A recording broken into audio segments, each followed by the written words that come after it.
చిన్నప్పటి నుంచి నాకు శ్రీదేవి గారు అంటే చాలా ఇష్టం.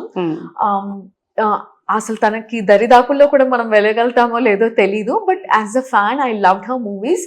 But acting wise, performance wise presently అయితే Alia Bhatt, she's definitely a best performer I feel. So favourite persons చాలా మంది ఉన్నారు. ఇప్పుడు ఫేవరెట్ హీరోస్ అంటే మహేష్ బాబు ఉన్నారు. మన ఇండస్ట్రీలో చాలా మంది యాక్టర్స్ ఉన్నారు. Always Mahesh Babu, that's obvious. Telugu అమ్మాయిలకి మహేష్ బాబు. అంతేనా? అందుకే అడిగాను, ఇంకెవరు లేరా? ఉన్నారండి మిగతా వాళ్ళందరూ. They are also best in their own way. But always Mahesh Babu first rank. అంతేనా? ఉన్నారండి. Allu Arjun is best in his own way as a dance performance. మొన్న పుష్ప 2లో extraordinary performance. Vijay Deverakonda, it's very very good looking. అలా అలా ఒక్కొక్కరు ఉన్నాయి. And of course Dulquer Salmaan గారు. చెప్పాలి, దుల్కర్ సల్మాన్ గారి గురించి చెప్పకపోతే నెక్స్ట్ థర్డ్ సినిమాలో ఇవ్వాలన్నా ఇవ్వరు. I'm already into his third movie. Like my next is with DQ గారే. But yeah, always he is my favourite. Okay, next చేస్తున్నారు అయితే మీరు నెక్స్ట్ ఇంకో మూవీ? యా, విత్ డిక్యూ గారు. ఏంటి అది ఏంటి ఆ క్యారెక్టర్ ఎట్లా ఉండబోతుంది చెప్పచ్చు? Wait and see. So general గా ప్రతి ఆర్టిస్ట్ కి కూడా డ్రీమ్ రోల్ ఉంటుంది. ఇది చెయ్యాలి ఈ క్యారెక్టర్ నేను ఫ్యూచర్ లోనే. అలాంటి క్యారెక్టర్ మీకేముంది? There are so many movies అండి. అందులో చాలా మంచి మంచి పర్ఫార్మెన్సెస్ ఉన్న రోల్స్ ఉన్నాయి. అయితే I wanted to do something challenging. అంటే యాక్టింగ్ పర్ఫార్మెన్స్ కి మనకి ఛాలెంజింగ్ గా ఉన్న రోల్స్ చేయాలని ఉందన్నమాట. You don't believe I have done a gangster role. నేను ఒక మూవీలో గ్యాంగ్స్టర్ రోల్ చేశాను, అది ఇంకా రిలీజ్ అవ్వలేదు. సో నాలో అసలు గ్యాంగ్స్టర్ ని ఎలా చూసారు అనేసి డైరెక్టర్ గారిని అడిగితే, నా మేక్ ఓవర్ చేశాక నాకు అప్పుడు అర్థమైంది, నేను ఏదైతే చూడందో ఆయన చూసారు. He has his own vision. So ఆ మేక్ ఓవర్ అయిన తర్వాత that attitude and all the way I sat, I was holding the cigarette and almost ఆ షూట్ పార్ట్ మొత్తం కంప్లీట్ అయ్యేంత వరకు I was in that vibe. అదే character తో నేను ఇంటికి వెళ్ళాను, అదే రకంగా కూర్చుంటున్నాను. That attitude I was showing అన్నమాట. So it was so interesting. అంటే నేను ఎప్పుడు ఇమాజిన్ చేసుకోలేదు నేను ఒక గ్యాంగ్స్టర్ రోల్ చేస్తానని. So that way I'm so interested. ఇక్కడ మీకు రివర్స్ అయింది. అంటే జనరల్ గా మీరు చేసింది రాకపోవడం, ఇలాంటి డిసప్పాయింట్మెంట్ అయితే మీకు ఇక్కడ ఒక హ్యాపీయెస్ట్ మూమెంట్. ఎగ్జాక్ట్లీ. సో ఒక యాక్టర్ ని వాళ్ళు అన్ని రకాలు ట్రై చేయాలి. They have to show they variations. So అలాంటి వేరియేషన్స్ ఉన్న రోల్స్ ఏవైనా ఐఎమ్ ఇంట్రెస్టెడ్. సో ఇప్పుడు మీకు బాగా ఇష్టమైన, అంటే మీకు మీ జర్నీ మొత్తంలో చాలా హ్యాపీయెస్ట్ మూమెంట్ అంటే ఏం చెప్తారు? హ్యాపీయెస్ట్ మూమెంట్ ఆల్వేస్, అంటే ఏదైనా ఒక యాక్టింగ్ చేసేటప్పుడు ఒక సెట్ లో కావచ్చు, whatever. Happiest moments as I told there are so many అండి. నాకు ఎప్పుడైతే నాకు రాజమౌళి గారు సీన్ ని అప్రిషియేట్ చేసినప్పుడు, త్రివిక్రమ్ గారు నా రోల్ గురించి మెన్షన్ చేసినప్పుడు, ఒక యాక్టర్ కి అదే కావాలి కదా. ఒక బిగ్ డైరెక్టర్స్ రికగ్నైజ్ చేసి మన రోల్ ని రికగ్నైజ్ చేసి చాలా బాగుంది అని చెప్పడం, అదే కావాలి కదా. So as an actress I felt those are my high moments.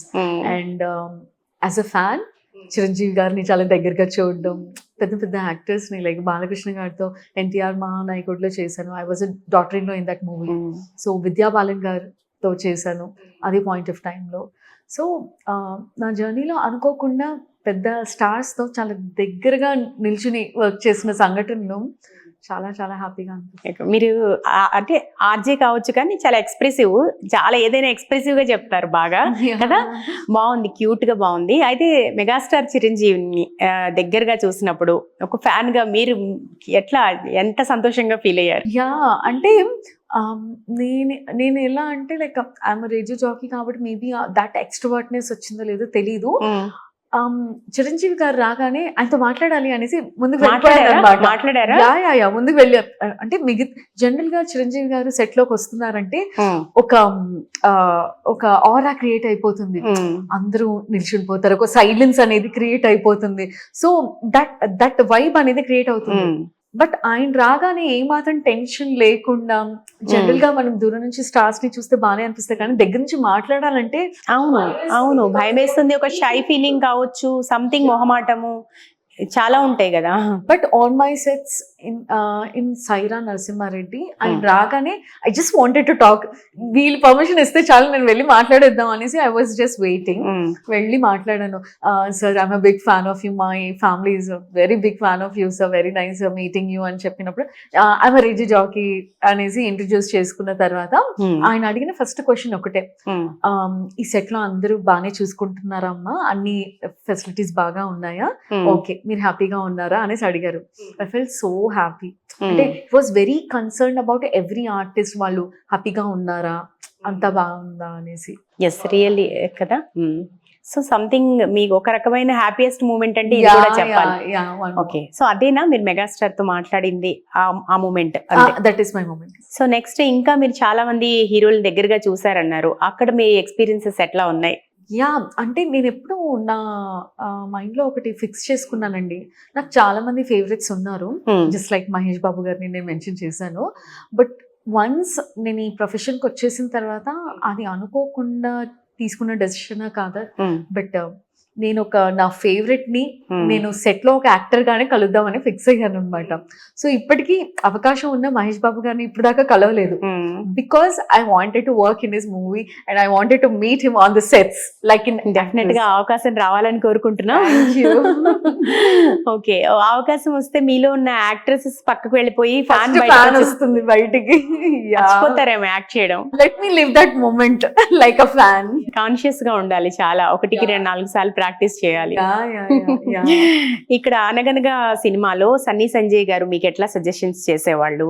Set లో మీ షూట్ మూమెంట్స్ ఎట్లా ఉన్నాయి? యా, అంటే ఆయన నాకు ఫస్ట్ ఈ స్క్రిప్ట్ వాళ్ళ తరఫు నుంచి, వాళ్ళ టీం దగ్గర నుంచి అప్రోచ్ అయినప్పుడు నేను ఫస్ట్ ఇది చేయగలుగుతానా లేదా అన్నప్పుడు వాళ్ళ టీం వాళ్ళే చెప్పారు, సన్నీ సార్ కి ఎలా అయితే ఇంగ్లీష్ టీచర్ ఉండాలి అనుకున్నారో మైండ్ లో, మీరు అలానే ఉన్నారు అంటున్నారు, so please accept this role అనేసి టీం దగ్గర నుంచి ఒక అప్రోచ్ వచ్చింది అనమాట.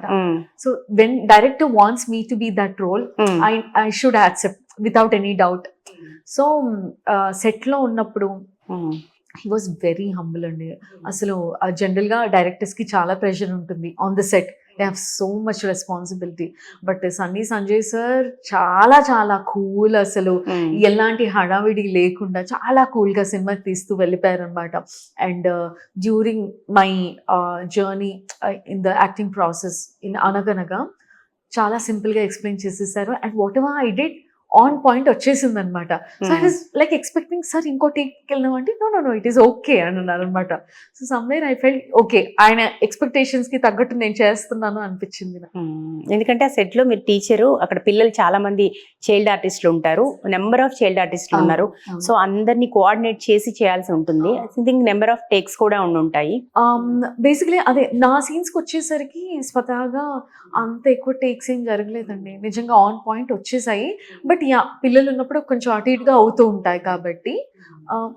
బట్ పిల్లలతో వర్క్ చేయటం అనేది మీకు ఎట్లా, అది కూడా ఒక మెమరబుల్ ఎక్స్పీరియన్స్? చాలా చాలా, అంటే వాళ్ళు సెట్ లో I may not be the lead role in the movie, but they treated me like a heroine. వాళ్ళు నా దగ్గరికి వచ్చేసి అక్క నాకు ఆటోగ్రాఫ్ కావాలి, చాలా బాగున్నావు అనేసి బుగ్గలు గిల్లేసి, అబ్బా అసలు ఎంత సందడిగా ఉండేనో. తర్వాత నేను ప్యాకప్ అయిపోయి నేను వెళ్ళేటప్పుడు అక్క నీతో ఫోటో కావాలి, నాకు ఆటోగ్రాఫ్ కావాలి అనేసి ఒక 10 మంది పిల్లలు వచ్చేసారండి, రోజు కలిసేవాళ్ళు. It's journey. ఎస్, పిల్లలకి టీచర్ అంటే చాలా ఇష్టం ఉంటుంది, అందులో మీలాంటి క్యూట్ టీచరు, చిన్న టీచరు, మీరు కూడా పిల్లల్లా కలిసిపోయి ఉంటారు. బట్ ఆన్ స్క్రీన్ కొంచెం స్ట్రిక్ట్ గా ఉన్నాను, but off screen full enjoy చేస్తాను. అదే వాళ్ళకి అర్థమై ఉంటుంది, ఆన్ స్క్రీన్ కంటే ముందు ఆఫ్ స్క్రీన్ మాట్లాడుతుంటారు కదా, అప్పుడు వాళ్ళకి తెలిసిపోయి ఉంటుంది మీ గురించి. చాలా బాగుంది. సో నైస్ ఎక్స్పీరియన్స్ కదా. ఎప్పుడైనా పిల్లలతో యాక్ట్ చేయడం అంటే అదొక గాడ్స్ గిఫ్ట్, అంతే అంతే అంతే. సో మీ హాబీస్ ఏంటి? నాకు జనరల్ గా మ్యూజిక్ అంటే చాలా ఇష్టం అండి. I love listening to. సంగీతం నేర్చుకుంటున్నాను అసలు. అంటే చిన్నప్పుడు మా అమ్మ ఫోర్స్ చేసి ఒక క్లాస్ లో కూర్చోపెట్టిన, అందరు పాడుతున్నారు మనకు వచ్చినాను అనమాట నేను. So I don't wanted to sing, అంటే మ్యూజిక్ పాడటం ఎప్పుడు ఇంట్రెస్ట్ లేదు, వినటం చాలా ఇష్టం. ఫేవరెట్ మ్యూజిక్ అనేది చాలా ఉంది. బట్ నా రేడియో జాకీ జర్నీలో చాలా మంది కాలర్స్ మీ వాయిస్ సింగర్ సునీత గారి వాయిస్ లాగా ఉంది, పాడొచ్చు కదా అని చాలా మంది అంటూ ఉంటారు. అన్నారా సునీత గారి వాయిస్ లాగా? యా, చాలా మంది, like not only my listeners but so many outside also. Like కాల్లో మాట్లాడినప్పుడు they mention like me voice singer Sunitha లాగా ఉంది, why don't you try singing అనేసి. బట్ ఈ సునీత గారు ఓన్లీ మాట్లాడుతుంది అని చెప్తాను అనమాట. ట్రై చేసి ఉంటే బాగుండేది, ఎందుకంటే మంచి వాయిస్ ఉంది కాబట్టి. ట్రై చేస్తుంటే బాగుండేదేమో. సో మీ మదర్ ఏం చెప్పినా మీరు వినరు, టీచర్ కావాలన్నా వినరు, సంగీతం నేర్చుకోవాలన్నా వినరు, ఎప్పుడు ఫాదర్ మాటే వినేటట్టున్నారు కదా. అలా ఆలోచిస్తే ఇంక అంతే, మా అమ్మ లెక్కలేసుకుంటదేమో ఇప్పుడు మీరు చెప్పాక నా మాట వినలేదు అనేసి. అదే ఇంతగా నాన్నగారు నాన్న అడిగాను అలా చెప్పారు కదా ఫస్ట్. ఎక్కువ నాన్న అమ్మాయిలు అంటే నాన్నే కదా. అంతేగా, అంతే. సో అమ్మ మాట విన్న సందర్భం ఏంటి ఇంతకి? ఆల్వేస్ మా ఇంట్లో నేను మా అమ్మ టామ్ అండ్ జెర్రీ లానే ఉంటాం అనమాట. ఆల్వేస్ మా అమ్మ ఏదో అంటే నేను దానికి రివర్స్ లో నాన్న మాట విన్నది ఎక్కడ అంటే చెప్తారు. There are so many things, కానీ అనమాట మమ్మీ అందులో దిస్ ఇస్ రాంగ్ అనేసి. మా అమ్మ ఎప్పుడు అంటే లైక్ షీ కరెక్ట్స్ మీ. నాన్న ఎప్పుడు అన్ని గుడ్ అని చెప్తారు కాబట్టి మేబీ అలా నాన్న మాట విన్నాను. అందుకని there are so many things అంటున్నారు కదా. But always she's my backbone. Always నేను షూటింగ్కి వెళ్తున్నాను అంటే నాకంటే ముందు 4 o'clock లేచేసి అన్ని సెట్ చేసేసి వెళ్ళు అని చెప్పేది. బికాస్ షూట్ టైంలో 6 కల్లా మనం బయలుదేరాలి. సో ఆ టైంలో ఆల్వేస్ మా అమ్మ నాకంటే ముందు లేచేసి నాకు అన్ని రెడీగా పెట్టింది. So always my family was there for me. అందుకే నేను అన్ని చేయగలిగా. సో ఫుల్ సపోర్ట్ ఫ్యామిలీ నుంచి. Full support. So hobbies singing అన్నారు, ఇంకా ఏ హాబీస్ ఉన్నాయి? Listening to music and painting. మా అమ్మ చాలా మంచి డిజైన్స్ వేస్తారు. సో పెయింటింగ్ అనేది అమ్మ దగ్గర నుంచి వచ్చిందని చెప్పొచ్చు. బికాస్ చిన్నప్పటి నుంచి she does so beautiful designs. So అలా. And I love movies so much. సినిమాలు అంటే చాలా ఇష్టం. ఏ లాంగ్వేజ్ సినిమానైనా బాగుందంటే ఎంజాయ్ చేసేస్తాను. ఓకే, ఏ జానర్ లో ఎక్కువ చూస్తారు? ఎలాంటి సినిమాలు చూస్తారు ఎక్కువ? రైట్ నో అంటే పర్టికులర్ గా ఇది అని కాదండి, but I love dramas, I love rom coms, I love thrillers. ఒకప్పుడు హారర్ చూసేదాన్ని, ఇప్పుడు కొంచెం తగ్గించేసాను. But yeah, I love all action movies. Horror ఎక్కువ ఇష్టమా? ఎక్కువ హారర్ మూవీస్ ఇష్టమా? అసలు అంతకు ముందు ఎక్కువగా చూసేదాన్ని, బట్ ఇప్పుడు అసలు చూడట్లేదు. జనరల్ గా చిన్నప్పుడు చూస్తాం కదా, మూమెంట్స్ కోసం చూస్తాము. బట్ ఇప్పుడు కొంచెం తక్కువ చూస్తాను. ఓకే, ఇప్పుడు జనరల్ గా ఎట్లాంటి సినిమాలు ఇష్టపడుతుంటారు? ఎనీథింగ్ అండి. అంటే ఇది నా ఫేవరెట్ అని కాదు, but I like anything, any genre. అంతకుముందు యాక్షన్ అంటే ఇష్టం ఉండేది కాదు. రైట్ నో నాకు యాక్షన్ సినిమాలో తెగ చూసేస్తాను అనమాట. సో మీ ఇష్టాలు మారిపోతూ ఉన్నాయి because my interest towards cinema changed. My perspective towards cinema changed. So I'm loving every part of cinema. ఒక సినిమా చూసేటప్పుడు ఒక ఆడియన్ లా కాకుండా వాళ్ళ ఎక్స్ప్రెషన్స్ ఎలా ఇస్తున్నారు, ఇవన్నీ ఆబ్వియస్ గా ద పర్స్పెక్టివ్ చేంజెస్. సో ఇంకా ఏంటి, ఇంకా హాబీస్ ఏంటి? ఇంకా హాబీస్ అంటే of course spending time with family and friends అండి. That's my best time always. నేను ఒక వారంలో 7 రోజులు ఉంటే ఎంతైతే కష్టపడతానో అంతే ఎంజాయ్ చేయాలని చూస్తాను. So weekends are my go to point with my friends and family. Nice, నాకు ఇది నచ్చింది. Last one always. మనకి ఎంత వర్క్ ఉన్నా ఖచ్చితంగా ఫ్యామిలీకి టైం ఇవ్వాలి. So I believe in this concept of work life balance. So ఎక్కువగా కష్టపడాలి, సేమ్ టైం ఫ్యామిలీకి ఇంపార్టెన్స్ ఇవ్వాలి, ఫ్రెండ్స్ కి ఇంపార్టెన్స్ ఇవ్వాలి, అందరికి టైం ఇవ్వాలి మన వాళ్ళకి. మీరు క్యూటే కాకుండా షార్ప్ కూడా చాలా కదా. I believe in these values. అంటే నా వాళ్ళు ఉన్నారు అన్న ధైర్యం నాకు ఆల్వేస్. That's my confidence. ఇప్పుడు మీకు గ్యాంగ్స్టర్ మూవీ చేసినప్పుడు ఈ షేడ్ నాకు ఉంటుందని తెలియదు, నేను అసలు సెట్ అవుతాను అనేది నాకు అస్సలు అర్థం కాలేదని మీరు క్యారెక్టర్స్ ఎంచుకునేటప్పుడు జనరల్ గా చెప్తారు, సినిమాలో narrate చేస్తారు క్యారెక్టర్ ఉంటుందని. కానీ మీకేమనిపిస్తుంది పర్సనల్ గా, ఎటువంటి క్యారెక్టర్స్ నేను చేయగలుగుతాను అని అనిపించిన, కాన్ఫిడెంట్ గా అనిపించే క్యారెక్టర్స్ ఏంటి? జనరల్ గా ఏ కైండ్ ఆఫ్ క్యారెక్టర్స్? ఇది చేయగలుగుతాను అని కాకుండా ఇది చేయలేను అనేవి, ఏవి చేయలేను నేను చెప్పగలుగుతాను. Because I can't do horror movies. I can't see myself like that. Basically కూడా when I choose a character I also give importance to my look. నా లుక్ స్క్రీన్ మీద నాకు ఫస్ట్ నచ్చాలి, దెన్ ఓన్లీ ఐ డూ. అంటే horror movie character వస్తే మీరు చేయరు అనమాట. అంటే the last preference if the role is really good, సినిమా చాలా బాగుంది అన్నప్పుడు లాస్ట్ ప్రిఫరెన్స్ కింద తీసుకుంటాం. Because I can never imagine my self in a horror movie. Okay అంటే డిపెండింగ్ అపాన్ మై లుక్ అన్నమాట. ఓకే లుక్ Ah, మారిపోతుంది లుక్ భయం. మారిపోతుంది.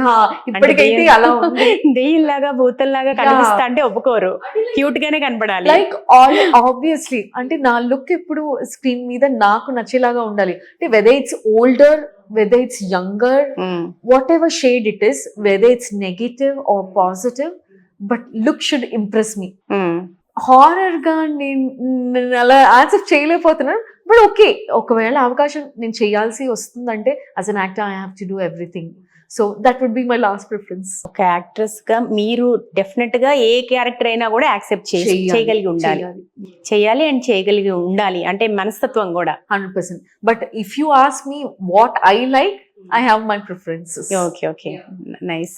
అంటే క్యూట్ ఫేస్ వైపు ఆలోచిస్తున్నారు మీరు కంప్లీట్ గా మీ ఆలోచన. తెర మీద అందరికి నేను అందంగా కనిపించాలని అనుకుంటారు కదా. Okay that way. Nutrition and food టెక్నాలజీలో మీరు మీరు స్టడీస్ చేశారు. సో మీరు డైట్ బాగానే ఫాలో అవుతారా? మైండ్ఫుల్ ఈటింగ్ చేస్తానండి. లైక్ ఆలోచించి ఒకవేళ ఇప్పుడు నేను చాలా జంక్ తినేసాను, తినేటప్పుడు అసలు రిగ్రెట్ అవ్వను. But next day I try to resist all the carbs and all. ఆ మైండ్ఫుల్ ఈటింగ్ చేస్తాను అనమాట. బట్ అలా అని ఫుడ్ దగ్గర అసలు కాంప్రమైజ్ అవ్వను. I eat everything what I like. కానీ నమ్మాలని అనిపించట్లేదు, ఎందుకంటే మిమ్మల్ని చూస్తుంటే పర్ఫెక్ట్ గా డైట్ మెయింటైన్ చేస్తున్నట్టుగా కనబడుతుంది. లేదు, ఇట్స్ బ్లెస్డ్ జీన్స్ అండి అంతే. Because I rarely workout also. అంతకు ముందు రెగ్యులర్ గా చేసేదాన్ని, ఈ మధ్య అది కూడా చెయ్యట్లేదు. But what ever blessed jeans అయితే ఉన్నాయి, బ్లెస్డ్ మెటబాలిజం ఉంది. బట్ ఏదైతే నేను చదువుకున్న కోర్స్ వల్ల నాకు ఆటోమేటిక్ గా ఉన్న నాలెడ్జ్ వల్ల మైండ్ఫుల్ ఈటింగ్ చేస్తాను. కొంచెం నాలెడ్జ్ ఉంది కాబట్టి మిగతా వాళ్ళకి చెప్పేటప్పుడు చాలా జాగ్రత్తగా చెప్తాను, because I don't follow my self. Okay, so మీరు మిగతా వాళ్ళకి చెప్తా అంటున్నారు, కొంచెం మా సిగ్నేచర్ ప్రేక్షకుల గురించి కూడా కొన్ని డైట్ టిప్స్ ఏదైనా చెప్తే బాగుంటుందేమో. ఇప్పుడు అందరూ డైట్ కాన్షియస్ లో ఉన్నారు అండ్ ఫ్యాట్ పెరిగిపోతుందని బాధపడే వాళ్ళు కూడా చాలా మంది ఉన్నారు, ఒబెసిటీ కావచ్చు. సో వాళ్ళు ఎట్లాంటి ఫాలో అయితే బాగుంటుంది? అంటే ఒక్కొక్కరి బాడీ టైప్ ఒకలాగా ఉంటుందండి. It changes to everybody. So వాళ్ళ diet patterns change according to their health issues and వాళ్ళ ఏజ్ గ్రూప్ ఇవన్నీ ఉంటాయన్నమాట.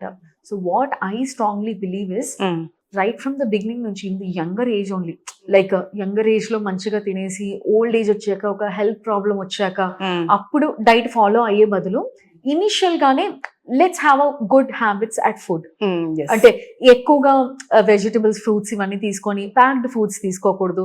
As you know, internet has its own information, చాలా సర్ప్లస్ ఇన్ఫర్మేషన్ ఉంది. బట్ ఇన్ఫర్మేషన్ ఉండటం కాదు, మనం ఫాలో అవ్వాలి. దట్ డెడికేషన్ టువర్డ్స్ ఫుడ్ ఉండాలి మనకి.